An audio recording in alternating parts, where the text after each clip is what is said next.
In the late 1970s, there was a wacky playoff system for the Stanley Cup in the NHL, especially in the 1979 season, where Vancouver and Philadelphia, which are literally thousands of miles apart, had to play a three-game preliminary round series within 4 days. That means game one in Philadelphia, game two in Vancouver 2 days later, game three back in Philadelphia. And Vancouver was so tired he couldn't do anything. So we're going to talk a little bit about that series because it kind of shows it's a preamble towards the Canucks Stanley Cup final run in '82. But in this one, the '79 Stanley Cup playoffs began on April 10th of that year after conclusion of the '78-'79 season.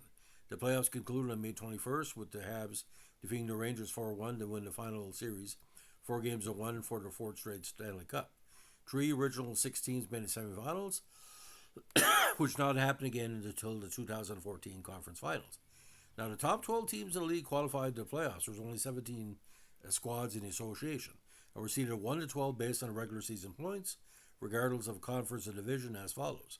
Islanders won the Patrick Division, the Clarence Campbell regular season champions, 116 points.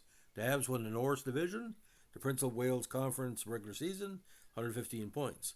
Boston won the Adams Division with 100 points. The Flyers had 95 points, followed by Rangers with 91, Atlanta with 90, Buffalo with 88, Pittsburgh with 85, Toronto with 81, the Kings with 80, Chicago won the Smite under 500 with 73 points, and the Canucks taking up the number 12 spot, so they had to play the Flyers in the first round. Now, the four division winners earned a bye in the quarterfinals, while the other eight teams competed first in the preliminary round. So it was number 4 versus number 12. But because Chicago was 11th overall, they didn't have to play first round and were swept by the Islanders. Now, the NHL used reseeding instead of a fixed bracket playoff system. In each round, the highest remaining seed was matched against the lowest remaining seed. The second highest remaining seed played the second lowest remaining seed, and so forth. Each series in a preliminary was a best of three. Now, of course, the Rangers swept LA 2-0. Toronto swept Atlanta 2-0, and Pittsburgh got past Buffalo 2-1. But let's talk about the Philadelphia Flyers Vancouver Canucks series, because this was pretty freaky, ladies and gentlemen. Despite being, in fact, the lowest seed in the NHL playoffs, they eked out a strong 3-2 victory at the Spectrum in Game 1. Thomas Grodin opened the scoring for the Victors at 1:35, with Stan Schmiel giving Vancouver the 2-0 lead in the third period. Bobby Clarke scored at 6:30, but Don Lever, the captain, scored at 10:38 to make it 3-1, although Reggie Leach scored late to make it 3-2. Wayne Stevenson couldn't hold Vancouver off, and of all people, Gary Bromley took the victory. Now, in Game 2, the big decision, of course, was to put in Robbie Moore for Philadelphia, and it paid off.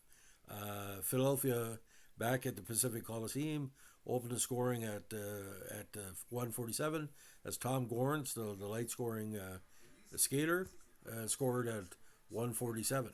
Now, the idea about this series, Vancouver went ahead on goals by Don Lever and Dennis Kearns, both in the power play, but Reggie Leach tied it 2-2 at the end of the second.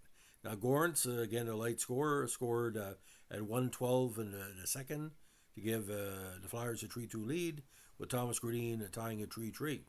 Now, in the third, Kenny Linsman scored at 13:36 to make it 4-3, while Thomas Grodin scored his third, second of the contest at 16:40.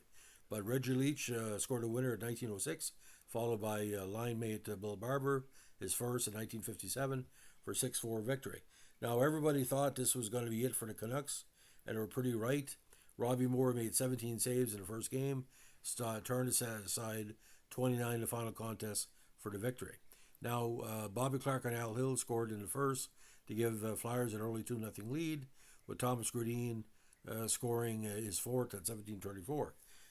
Reggie Leach, Tom Gorns, and of all people, Blake Dunlop scored in the second to make it 5-1, with Barber and Holmgren making it 7-1 before Don Kozak replied for Vancouver.